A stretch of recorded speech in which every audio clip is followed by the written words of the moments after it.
Assalamualaikum warahmatullahi wabarakatuh. Bismillahirrahmanirrahim. Alhamdulillah rabbil alamin wassalatu wassalamu ala asyrafil anbiya wal mursalin sayyidina Muhammad wa ala alihi wa sahbihi ajma'in. Subhanaka la ilma lana illa ma 'allamtana innaka antal alimul hakim. Rabbi shrah li sadri wa yassir amri wa hlul 'uqdatam min lisani yafqahu qawli. Sadaqallahu azim. Yang mulakan jawatan kuasa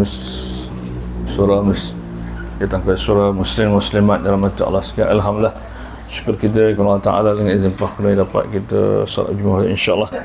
Yang kuliah kita mudah-mudahan ilmu yang kita belajar dapat kita gunakan sebagai alat untuk mengabdikan diri kepada Allah Subhanahu Wa Ta'ala. Dan insyaAllah kita masih lagi menyambung kitab Munatul Musalli, iaitu muka surat yang ke-13 ya. Muka surat 13 muka surat 13 ya. Surat 13. Qala mu'allif rahimahullah ta'ala wa nafa'na bihi wa bi'ulumihi wa barakatihim ajma'in. Al-Fatihah. A'udzu billahi minasyaitonir rajim. Bismillahirrahmanirrahim. Iyyaka na'budu wa iyyaka nasta'in. Shiratal ladzina an'amta 'alaihim ghairil maghdubi 'alaihim waladdallin. Surat 13 ni boleh? Tajuknya menghadap hamba dalam solat atau dalam sembahyang. Kata Muhammad bin Ali Tirmizi radhiyallahu anhu, sembahyang tiang agama dan ialah mula-mula diperdukan atas manusia. Ini kata Muhammad bin Ali At-Tirmizi, itu ulama hadis, itu yang pernah yang kata Tirmizi ini apa di antara sahabat Rasulullah ya. Dia sebut radhiyallahu telah redha Allah kepadanya, dia pernah berada di zaman Rasulullah dan beriman dengan Rasulullah, itu dipanggil radhiyallahu, telah redha Allah kepadanya. Itu kalau kita jumpa hadis tu yang di ujung sebut radhiyallahu, itu maknanya sahabat Rasulullah tu. Dia pernah berada dalam Rasulullah dan pernah beriman dengan Rasulullah, walaupun sekali jumpa maka itu dipanggil radhiyallahu. Dan apa ni, pak saudara Nabi tu boleh kepanggil radhiyallahu. Abu Jahil, Abu Lahab tak dalam Rasulullah kan, tapi tak boleh pasal dia dalam Rasulullah tapi tak beriman. Tak boleh panggil radhiyallahu. Itu dia. Tapi orang yang pernah berjumpa dengan Rasulullah dan Rasulullah itu dipanggil radhiyallahu. Telah redha Allah Ta'ala anhu, baginya ya, ada kepadanya.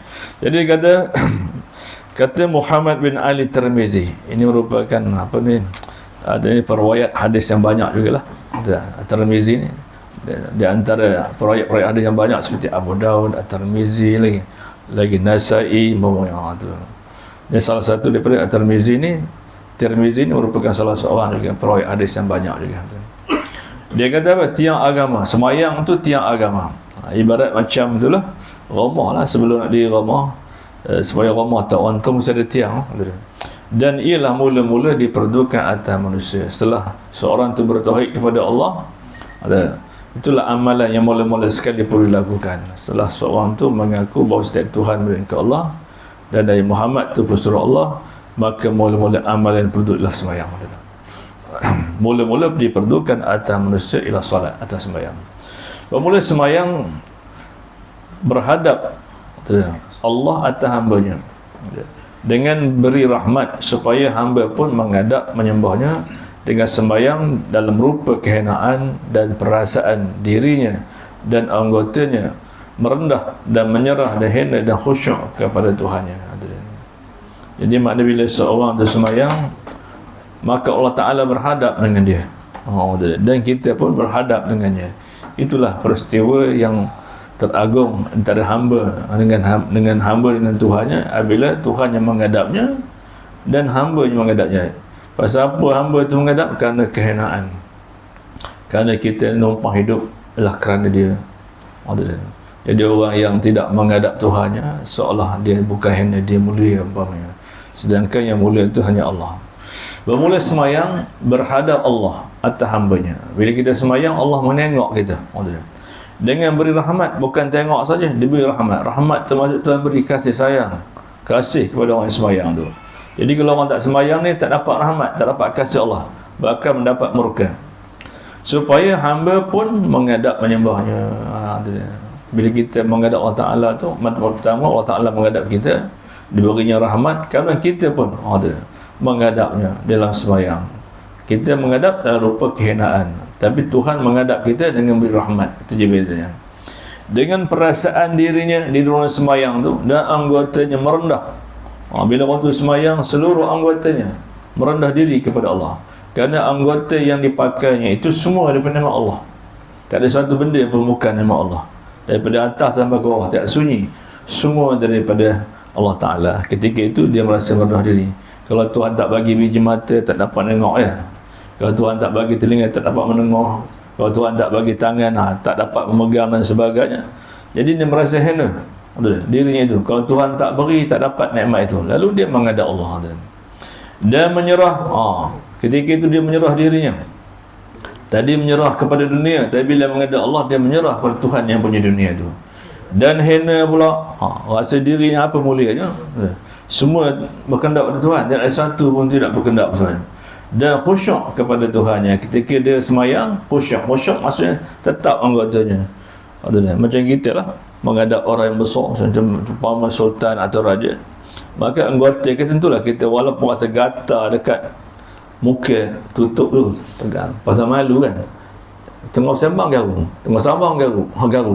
Jadi malu. Jadi mana khusyuk tetap anggota yang ketiga. Sebab itu pernah di zaman Rasulullah, apabila seorang laki-laki sedang sembahyang, Rasulullah lihat sebenarnya dia menggaru janggutnya. Maka lepas sembahyang Rasulullah pun beritahu, kalau khusyuk dia tidak akan menggaru janggutnya. Jadi khusyuk ni boleh buat luaran. Kalau seorang tu khusyuk, maka anggotanya tidak melakukan lain melainkan penyerahan diri hanya kepada Allah.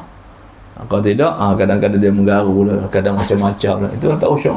Itu kata pengarang kitab ni, dia kata sembahyang yang sempurna itu mesti ada 3 kha di dalamnya. Nak bagi sembahyang tu sah, tetapi bukan sah je, nak bagi sempurna nak ada 3 kha. Kha yang pertama khusyuk melibatkan anggota. Cuba elakkan anggota tu bergoyang sana, bergoyang kemari, garu sana, garu kemari. Itu kha yang pertama.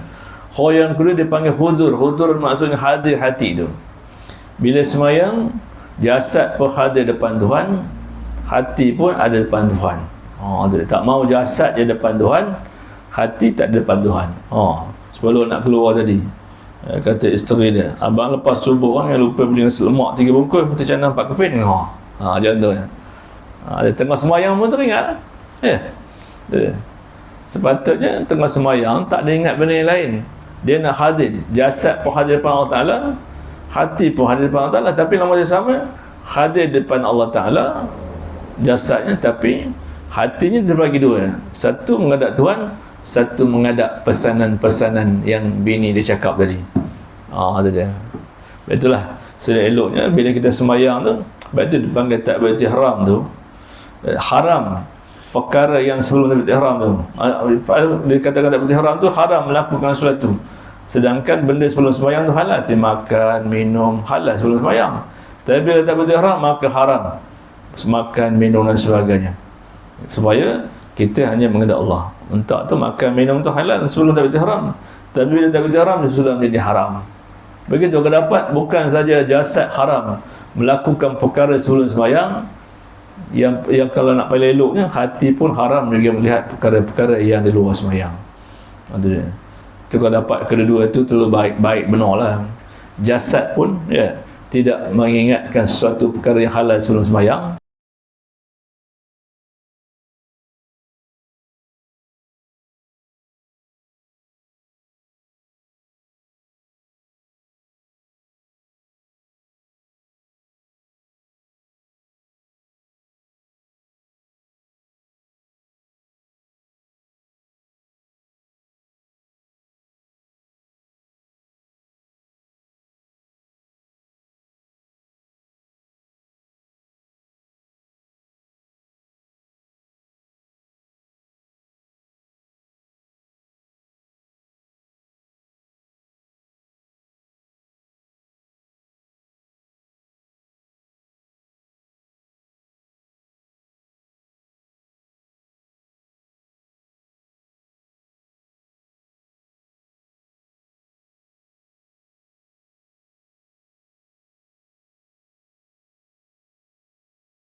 Jadi maknanya nikmat Tuhan terlalu besar. Betul. Bila orang semayang tu seolah dia rindu pada Tuhan, kepada yang memberi nikmat itu. Betul. Nak tahu nikmat mata, tengok orang buta. Betul. Nak tahu nikmat telinga, tengok orang pekak. Nak tahu tengok tangan, nikmat tangan, tengok orang tak ada tangan. Nak tahu nikmat kaki, tengok orang tak ada kaki. Tapi kita alhamdulillah ayat. Betul. Dengan ada mata, kita nampak. Kalau tak ada mata, kita tengok orang buta tu. Nikmat. Dia tak dapat nikmat mata kan. Teraba-raba pegang sana, pegang sini. Tapi kita, ada mata. Takkanlah tak nampak perkara kebaikan. Takkan tak nampak surau. Takkan tak nampak masjid. Takkan tak nampak majlis pengajian. Betul. Tapi yang kita nampak celik je, rasa lapar, nampak makanan. Itu je. Rasa dahaga, tengok minuman. Itu je. Tengok orang kahwin pun, awak pun nak kahwin juga. Itu je. Lepas tak ada, tak benda lagi. Sedangkan tujuan beri Tuhan bagi alat anggota itu bukan saja dapat menunaikan hendak kita, tetapi yang paling penting ialah menunaikan hendak Allah Subhanahu Wa Taala. Terutama semayang ni.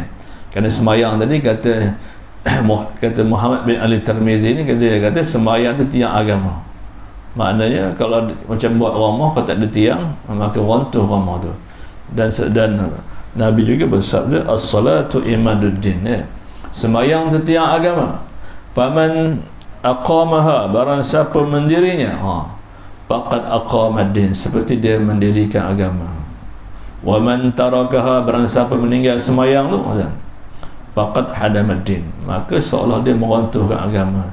Dalam masa yang sama, orang tak semayang tu pada hakikat dia meruntuhkan agamanya. Itu betapa hinanya orang yang meruntuhkan agamanya.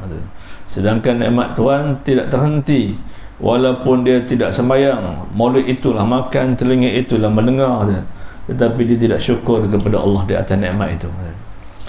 Kalau dengan dan perasaan hatinya tetap dan gemar dan rindu kepada Tuhan yang pencipta alam. Dan juga di dalam sembahyang itu beberapa rupa. Sembahyang ni, kelakuan sembahyang ni ada kelebihan semua itu. Ada berdirinya, ada rukuknya, ada syahadahnya, ada puja. Apakah maksudnya Tuhan suruh tu? Contoh yang pertama, hikmah berdiri. Pertama berdiri bila sembahyang ada perbuatan berdiri, dan berdiri itu masuk satu rukun daripada rukun sembahyang. Berdiri rupa merendah diri kepada Tuhannya. Maksud diri seolah kita merendah diri kepada Tuhan. Kerana kita apabila menyambut raja mesti berdiri dan angkat tabik, menunjukkan diri kita rendah dan raja itu mulia. Tu hikmah berdiri tu. Ibarat seperti kita menyambut raja. Ada orang menyambut raja datang duduk. Tentulah berdiri kan. Begitu tu. Bila kita semayang, kita menghormat Tuhan tu, seolah berdiri tu kita menyambut atau muliakan Tuhan kita tu yang menjadikan kita. Jadi orang yang berdiri di depan Tuhan seolah dia syukur di atas nikmat-nikmat yang diberi tu. Dia tabik pada Tuhan di atas kurnianya tu. Jadi orang yang tidak berdiri tu menyembah Tuhan seolahnya dia tidak syukur di atas nikmat yang Tuhan beri. Jadi kata berdiri itu merendahkan, yang berdiri dalam semayang tu dia seperti merendahkan diri kepada Tuhannya. Jadi orang yang semayang tu waktu dia berdiri seolah merendahkan dirinya kepada Tuhan. Kerana apa? Apabila menyambut raja, mestilah berdiri dan angkat tabik, menunjuk diri kita rendah dan raja mulia. Begitu agungnya. Bila seorang terdiri seolahnya dia kata seolahnya menyambut seperti seorang raja yang besar kerajaannya. Dan angkat tangan. Angkat tangan tak betul ihram dia. Tujuan apa? Nak menghormati raja yang mulia itu. Kalau tak ada dunia seperti mulia ke raja lah. Tapi Allah Ta'ala tu melebihi daripada raja. Dia raja sekali raja. Dan kelakuan takbir pula, nyebut Allah Akbar tu, rupa menyerahkan diri. Dia gitu kerana merendahkan diri kita pada Tuhan, ya. Dan takbir itu rupa menyerahkan diri lagi. Kerana manusia apabila menghadap raja, ia akan angkat tangan, kan? Begitu kan? Raja kan? Jadi kita menyembah Tuhan ngomong ni kan? Itu di antara kelebihan perbuatan sembahyang tu. Yang kedua takbir. Takbir itu kita angkat Allahu Akbar. Kerana manusia apabila menghadap rajanya, ia mengangkat tangan menyembahnya. Apatah lagi kita, ya, mengangkat tangan kepada raja sekali raja. Isyarat hamba serah diri kepada raja. Bila angkat tangan tu seolah dia menyerah diri. Betul? Tidak ada apa benda lain melainkan Allah Ta'ala yang membuat keputusan, dan hamba tidak kuasa hendak melawannya. Jadi maknanya bila kita angkat diri tu seolah kita menyerah segala-galanya, dan tak ada kuasa, tak ada jalan untuk nak kata orang nak melawannya. Jadi orang yang angkat tangan dia maknanya dia mengaku kelemahan-kelemahan dia. Jika Allah Ta'ala tidak beri dia nikmat itu, maka tak ada kuasa untuk berdiri dan berjalan dan sebagainya. Tapi dengan rahmat Allah Ta'ala tu dapat bangun, dapat berjalan, dapat bekerja. Maka bila angkat tangan seolah-olahnya dia menyerahkan dirinya dan tidak melawan segala perintah-perintahnya. Dan juga pujian-pujian dan semayang tu, Alhamdulillahirrabbilalamin, Subhana Rabbil Azim wa bihamdi, Subhana Rabbil Ala. Banyak puji-pujian semayang tu. Apakah tujuannya kita memuji itu? Apakah peranannya? Dan pujian-pujian dan bacaan rupa menghendakkan diri juga. Semua apa juga berdirinya, angkat tangan, semua nak ngaku diri kita hina. Sebab tu kita puji dia. Kita angkat tangan bawahnya, kita berdiri kepadanya, semua nak mengaku yang kita ni mempunyai kelemahan-kelemahan. Dan pujian-pujian dan bacaan rupa menghendakkan diri, seperti kita sebut ihdinas siratal mustaqim, tunjuklah aku jalan lurus. Maknanya kita ni seolah-olahnya hina kalau Tuhan tak tunjuk kita sesat. Jadi kita serah pada Tuhan. Ihdinas siratal mustaqim, tunjuklah kami jalan yang lurus. Jadi makna orang yang tak semayang tu, dia tak sebut kalimah ini. Bila tak sebut kalimah ni, seolah-olahnya dia rasa dia mulia. Tak payah Tuhan lah, janji aku dah cukup segala-galanya. Itu namanya dia tidak menghendakkan diri. Sedangkan segala-galanya kita ni perlu kepada Tuhan. Itu dia. Orang yang sakit, orang yang sikat, orang yang sihat, orang yang susah, orang sedang, sebenarnya sepatutnya mesti menghendakkan diri. Kerana sihat tu siapa yang baginya, senang tu siapa yang baginya. Jadi maknanya kalau orang tu tak semayang, seolah dia tidak menyerah dirinya, sedangkan nikmat yang dia ambil tak mengenang budi. Bila seorang tu dapat nikmat tapi tidak kenang budi kepada yang beri nikmat itu, seolah dia tidak menyerah dirinya kepada Tuhan. Sepatutnya nikmat yang terberi dia menyerah diri kepada Allah Ta'ala. Sekiranya Tuhan tak bagi nikmat tu, dapat dia merasainya. Jadi maknanya pujian-pujian pun nak menyatakan kita ni hina. Lalu kita baca dalam Al-Quran, bila kita semayang ada baca Quran, dalam semayang ada bacaan-bacaan yang khusus. Sebab itu semayang dari segi lurah maksudnya doa. Jadi orang yang semayang ni tak sunyi daripada doa. Orang tak nak doa ni orang sombong sebenarnya. Jadi orang yang semayang ni dia seolah sentiasa berdoa, walaupun badannya sihat, walaupun pangkatnya besar, walaupun tetap berdoa kepada Tuhan. Tanda apa? Tanda menyerah dirinya kepada Allah Ta'ala pada segala sesuatu itu, tidak sunyi daripada nikmatnya. Jadi tanda syukur kita, lalu kita menyerahkan diri kepada Allah Ta'ala. Dalam semayang tu tidak ada satu benda pun, banyak doa. Lepas je takbiratul ihram, doa lagi, Fatihah doa lagi, duduk antara dua sujud doa lagi, lepas tu macam kunut subuh pula, tiap-tiap pagi berdoa. Jadi mana orang berdoa ni orang yang menyerahkan diri, pasal dia merasa diri dia hina, lalu dia berhajat kepada Tuhannya. Jadi orang yang tak semayang ni, dia tidak nak berdoa, seolah-olahnya dia hina, seolah-olahnya dia mulia, seolah-olahnya dia mulia. Tidak ada kekurangan baginya. Lalu dia tidak menyerah diri kepada Allah Ta'ala. Itu ada satu cerita di zaman dulu, bila seorang perempuan tu dia bernazar, dia kata kalau anaknya sembuh dari penyakit, dia nak minum air kencing babi, air kencing anjing. Dah berubat sana kemari, tak mau juga sembuh. Lalu dia bernazar, ya Tuhan, jika anak aku sembuh, aku bernazar nak minum air kencing anjing. Senang, banyak lagi benda nazar boleh buat. Minum air sirap ke Pepsi kan, ini nak air anjing.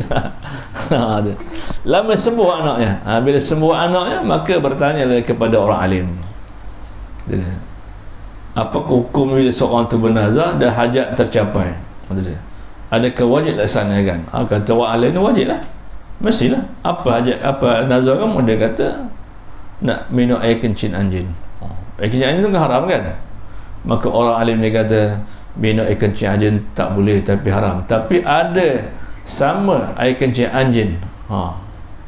Ada apa bendanya yang sama air kencing anjing tu? Dia kata kamu pergi bila hari hujan, kamu pastikan ada dah orang tu tak sembahyang, maka air yang turun daripada cucuk atap orang yang tak sembahyang tu ibarat seperti air kencing anjing. Tu tanpa henanya. Nak minum kencing anjing mana boleh, kan? Tapi ulama dia kata ada sesuatu yang menyamai air kencing anjing. Kamu pergi rumah orang yang tak sembahyang, air yang jatuh dari cucuk atap tu samalah seperti air kencing anjing. Itu tanpa henanya orang tak sembahyang ni. Betul, sembahyang ni dia merupakan salah satu rukun ya Islam yang kedua. Tu dia.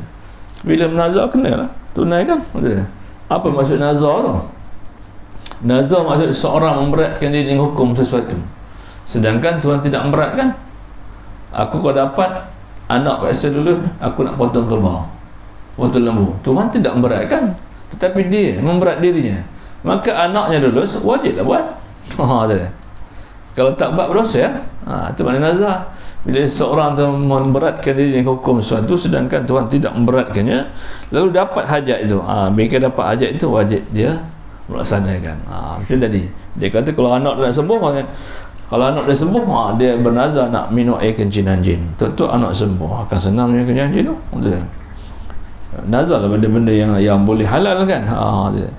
Jadi macam mana tuan, saya dah bernazar. Kata tuan guru tu, dia kata kalau begitu air kencing anjing tu tak boleh, dia nazim ghalazah.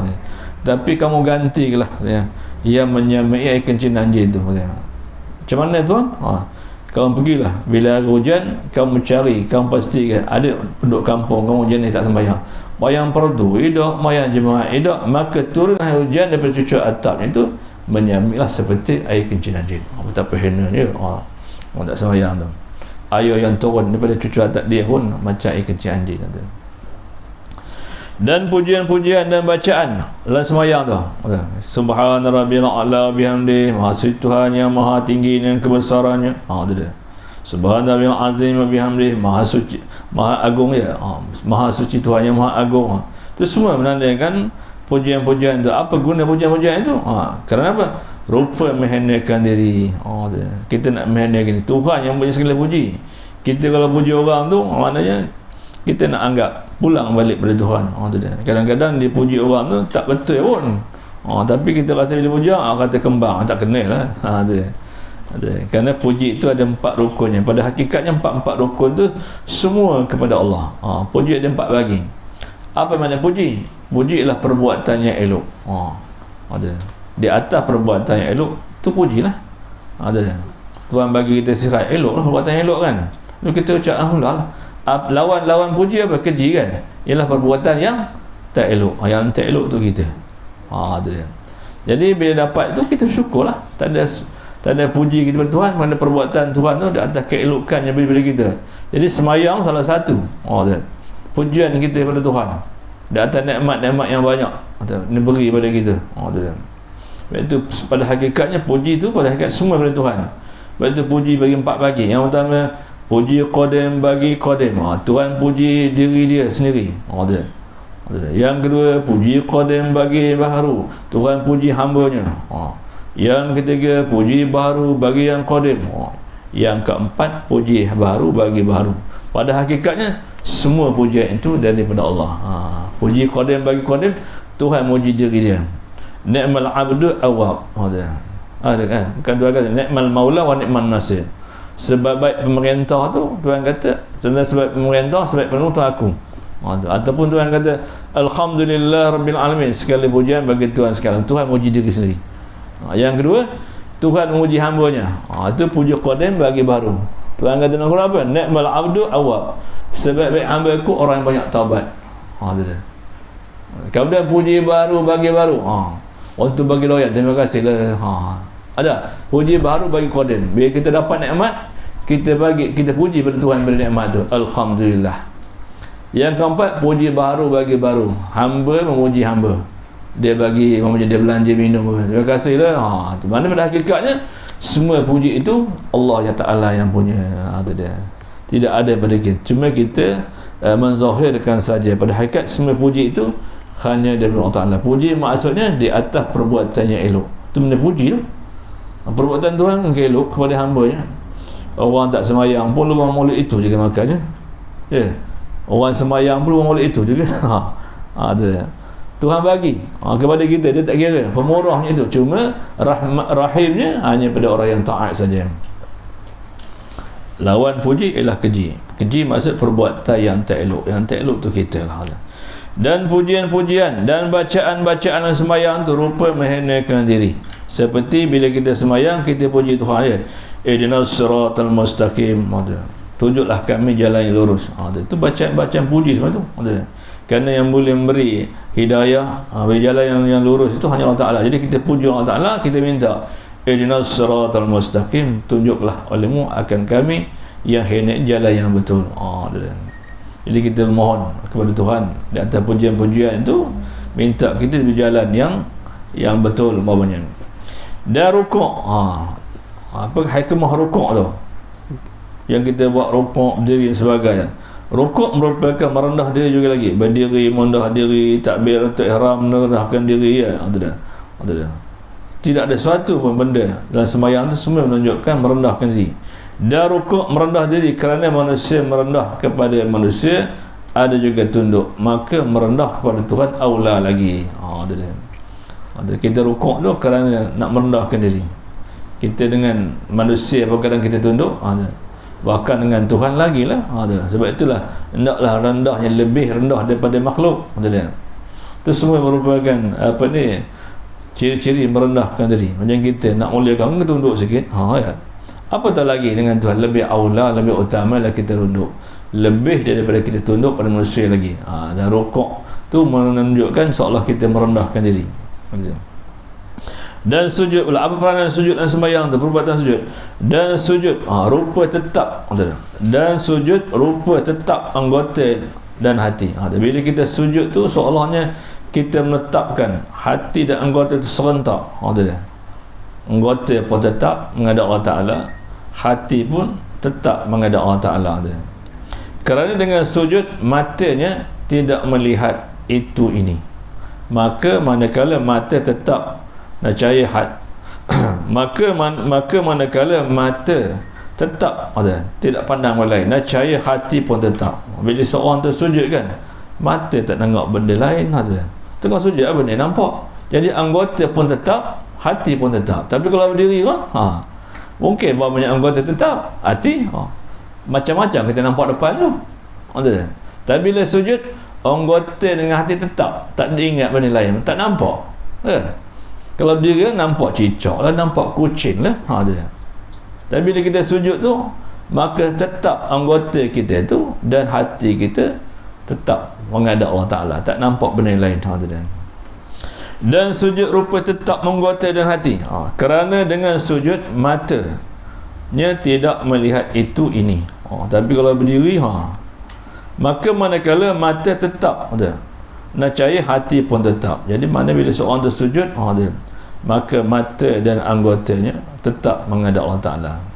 Dan segala bagi duduk, contoh duduk pula, apa tujuan duduk tu, apa kelebihan duduk tu, atau apa faedah kelebihan duduk antara sujud tu. Dan segala duduk, duduk dalam sembahyang ada 3 jenis kan, ada 3 nama duduk. Pertama duduk iftirash atau dari awal. Kedua duduk tawaruk, duduk dari akhir. Dan yang ketiga duduk apa? Istirahat. Dan keempat bagi uzur dipanggil duduk tarabuk. Tarabuk ni duduk bersila. Jadi maknanya apakah tujuan kita duduk tu? Gambaran duduk tu apa ceritanya? Dan segala duduk rupa gemar hati pada menyembah, iaitu rupa duduk bertempoh. Jadi bila duduk tu alamat seperti gemar hati kita. Macam kita lah, bila kita gemar sesuatu kan kita duduk, takkan berdiri kan. Bila duduk tu selesa kan, tu macam. Dan duduk rupa gemar hati pada menyembah, iaitu rupa duduk bertempoh. Macam orang yang duduk bertempoh tu kan, seolahnya duduk tu menundukkan adab seorang tu, gemar kepada suatu benda tu. Dan tasyahud pula, ada sembahyang ada tasyahud. Tasyahudnya rupa rindu. Orang yang duduk tasyahud soalan dia rindu. Rindu seperti salam. Seperti salam, assalamu alaina tu. Seolah kita rindu. Apa kita rindunya? Kekal assalamualaikum tu maksudnya hai Tuhanku, minta selamat di atas kami. Assalamualaikum wa ala ibadiyas salihin. Seolahnya kita rindu minta Tuhan selamat yang kita daripada segala sesuatu. Dan tasyahud rupa rindu seperti assalamualaikum. Maknanya assalamualaikum tu maksud hai Tuhanku, minta selamatlah di atas kami. Itu rindu kita kepada Allah Ta'ala, minta kita diselamatkan dari segala-galanya. Menunjuk pada doa ini kita sangat rindu kepadanya. Maknanya tak sunyi daripada setiap masa memohon agar kita diselamatkan daripada segala bala bencana. Itu maknanya assalamualaikum itu maksud selamatkanlah kami hai Tuhan. Seolahnya kita minta selamat daripada segala, kerana doa itu menunjukkan kita berharap sentiasa kepadanya. Makna assalamualaikum, hai Tuhanku, minta selamat di atas kami. Menunjuk pada doa ini kita sangat rindu kepadanya. Kita tak lepas daripada permintaan, kerana kita tidak sunyi daripada sesuatu, daripada nikmat dia. Jadi kita rindu supaya Tuhan jangan lupa dengan kita. Dia ingat kita. Dan menyembah kita itu dengan sembahyang. Kita sembah sembahyang tu. Apakah faedahnya ataupun apa kelakuannya menyembah itu, ada hikmahnya. Dan menyembah kita dengan sembahyang pada rupa ini faedahnya supaya Tuhan kasih. Apa faedah kita sembahyang tu, menyembah tu? Tujuan nak bagi Tuhan kasih lah. Kerana itu perintah dia. Supaya Tuhan kasih sayang kepada kita dan hampir dengan kita. Bukan saja kasih sayang, tapi dia hampir dengan kita. Dan lepas itu terimanya sembahyang kita. Dan juga tahu kita daripada itu tak ada pekerjaan agama yang terlebih besar daripada ini, sembahyang yang dinamakan tiang agama. Itu faedahnya kita menyembah tu. Tujuan kita apa? Nak hampir dengan dia. Jadi orang yang hampir itu ialah orang yang sembahyang. Dan juga kita tahu sembahyang tu merupakan amalan yang tidak dapat yang menandingi ibadat lain. Kerana sembahyang tu merupakan raja segala amal, yang tidak ada seperti amal lain. Bila sebut sembahyang ada takbir, bila sebut sembahyang ada tahmid pujian, bila sebut sembahyang ada bagi baca Quran, bila sebut sembahyang ada baca selawat. Maknanya berbagai-bagai ibadat terkandung di dalam sembahyang tu, tidak ada ibadat lain. Kalau puasa je, tapi kalau sembahyang ada puasa pun ada. Orang sembahyang kena puasa kan, boleh makan, boleh minum. Jadi puasa lah. Orang sembahyang dia seperti mengerjakan haji. Kerana nak sembahyang kena menghadap kiblat. Jadi makna sembahyang tu terhimpun segala amal di dalamnya. Tidak ada yang mengatasi ibadat yang lain selain pada sembahyang itu. Selepas mengucap syahadah, ibadat yang paling besar ialah sembahyang. Kerana sembahyang tu terhimpun segala amal dalamnya. Baca Quran ada, baca tasbih ada, baca selawat ada. Maknanya kalau lepas sembahyang tak baca Quran lagi pun maknanya dia dah baca Quran dah. Lepas sembahyang dia tak baca selawat, maknanya dah ada selawat dalam sembahyang. Lepas sembahyang tak disebut subhanallah pun dah hadir dalam sembahyang. Kerana sembahyang terhimpun segala amalan-amalan di dalamnya. Sebab itu digelar sembahyang itu merupakan raja atau penghulu segala amal itu. Jadi dia kata dan menyembah itu alamat dan menyembah kita dengan sembahyang tu lepas daripada takbiratul sampai akhirnya salam dan menyembah kita dengan sembahyang itu pada rupa ini faedahnya supaya Tuhan kasih. Nak bagi Tuhan kasih tu maknanya faedahnya nak kita sembahyang supaya Tuhan kasih sayang kepada kita. Bukan saja kasih, dia sayang lagi kepada kita. Dan hampir pula orang yang sembahyang tu Tuhan kasih, Tuhan sayang hampir pula dengan kita, dan diterimanya, dah kasih, dah hampir terimanya sembahyang kita. Dan juga tahu kita daripada itu tak ada pekerjaan agama yang terlebih besar daripada ini sembahyang yang dinamakan dengan tiang agama. Dan sembahyang ni merupakan tiang agama. Jadi orang yang tak sembahyang seolah dia merontohkan agamanya. Itu tanpa mulianya ibadat solat itu yang diperlukan kepada kita. Sebab itulah ibadat solat ni merupakan amalan yang mula-mula ditanya di akhirat nanti. Kalau baik sembahyang, baiklah. Awalu ma yuhasabu abdu yaumil qiyamati solah. Awal-awal yang ditanya hamba Allah di pada mahsyar nanti ialah solatnya. Jika baik solatnya, baik dari segala ibadat yang lain. Jika rosak, maka rosaklah ibadat yang lain. Sebab itu sembahyang ni merupakan pekerjaan yang paling besar sekali selepas kita mengucap syahadah, iaitu mengucap asyhadu an la ilaha illallah wa asyhadu anna Muhammadar Rasulullah. Maka kerjaan yang nombor 2 perlu laksanakan sembahyang. Iaitu sembahyang ni pekerjaan yang tak boleh dicuaikan, kena dirikan walau apa jua keadaan sekalipun. Sebab itu sembahyang tidak terhalang kita untuk meninggal walau sakit sekalipun. Kerana orang yang sakit tu tak boleh berdiri, dia kena duduk. Dia tak boleh duduk, dia boleh baring dan sebagainya. Dia tak boleh lagi ngerin, duduk ngerin, dia pakai mata. Tak boleh pakai hati, itu mati terus. Jadi maknanya selagi berakal, ibadat sembahyang tak boleh tinggalkan. Tapi puasa lain pula. Puasa ni tak boleh puasa, boleh buka, tapi sembahyang tak boleh. Walau apa juga sekalipun, tak boleh berdiri duduk, tak boleh duduk baring mengiring, tak boleh mengiring menggunakan biji mata sebagai isyarat, tak boleh lagi dengan hati.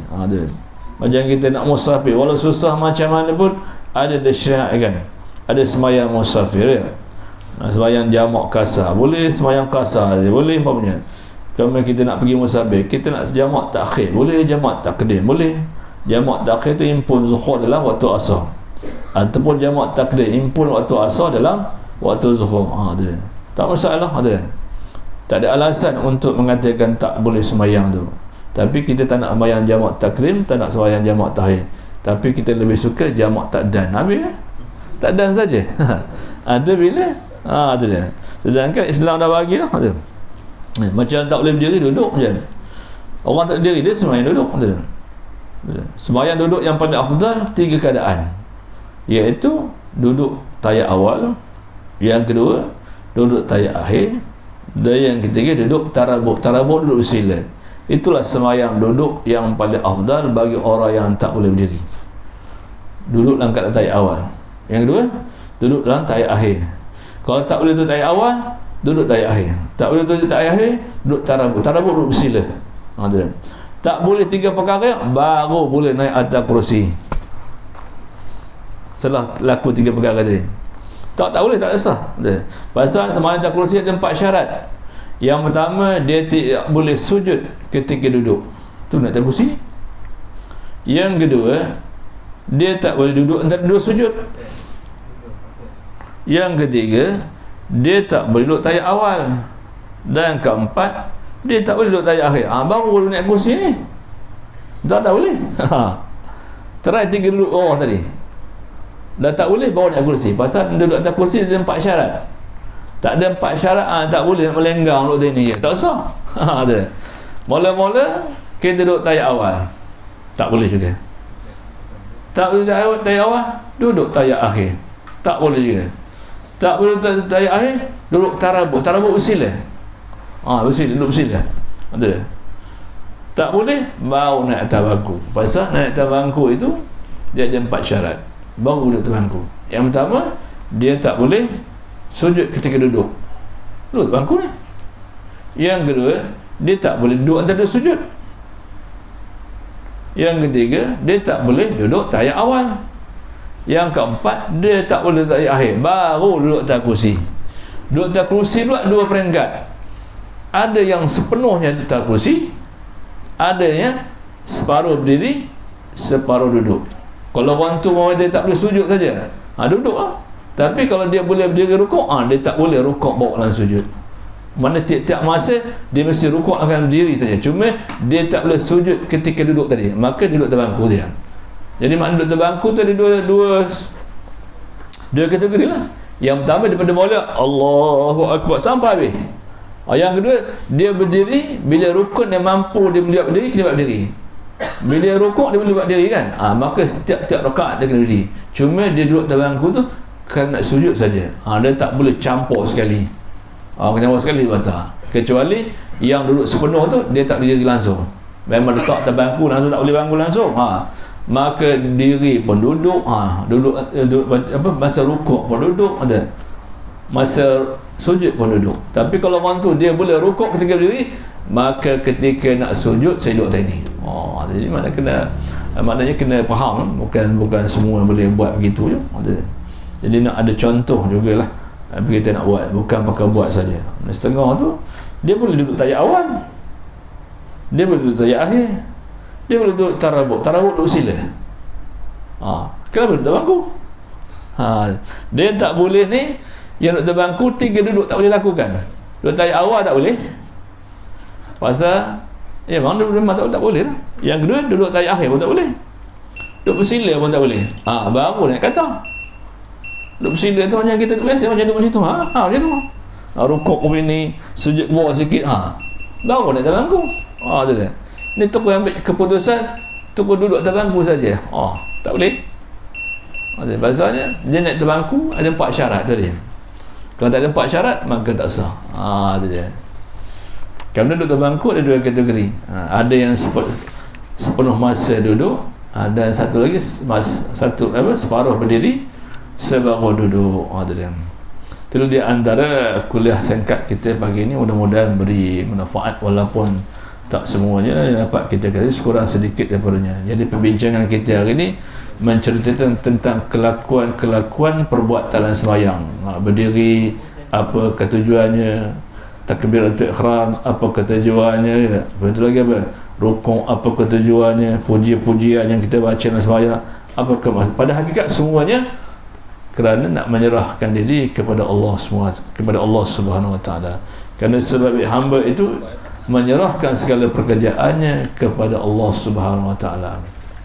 Jadi orang tak sembahyang ni seolah dia tidak menyerahkan diri kepada Tuhan, bahkan menyerahkan dirinya kepada nafsunya saja. Dan insya-Allah kita sambung di sesi akan datang tu, sembahyang mensenangkan diri. Kenapa sebut sembahyang senang diri? Bila kita sembahyang kita lupa sakit, lupa susah. Sebab itu dalam Rasulullah bila sesuatu berlaku dia pesan kepada Bilal, rehatkan kami dengan solat. Rasulullah SAW kamat cepat supaya nak merehatkan kita, menyenangkan diri. Bila kita sembahyang kita lupa sakit, bila kita sembahyang kita lupa susah, ketika itu dapat menyenangkan diri. Sebab itu dalam Rasulullah dan para sahabat nak rehat-rehat dan sembahyang. Kita nak rehat duduk rumah buat terbang kemalah. Itu lainnya rehat kita dengan rehat Rasulullah dan para sahabat. Orang rehat ni dia tenang dalam solat. Kita nak tenang tepi pantai bawahnya, tu jogging dan sebagainya. InsyaAllah kita sambung di sesi akan datang tajuk yang lain.